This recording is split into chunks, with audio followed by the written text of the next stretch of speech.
Hi, Judd here, and I'm back on the rotisserie, and I haven't built my cage yet, but I ad-libbed something here using an existing bit and using the cleats that are supposed to grab the meat to hold this round frame thing I've got onto to squeeze the chicken, hold the chicken between the rotisserie bar and the rack, and that's working pretty good.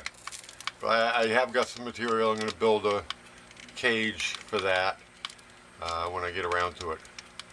So just a little update. Okay, so this came out pretty good. There's the side with the crease through it, and there's the other side with the grill marks on it.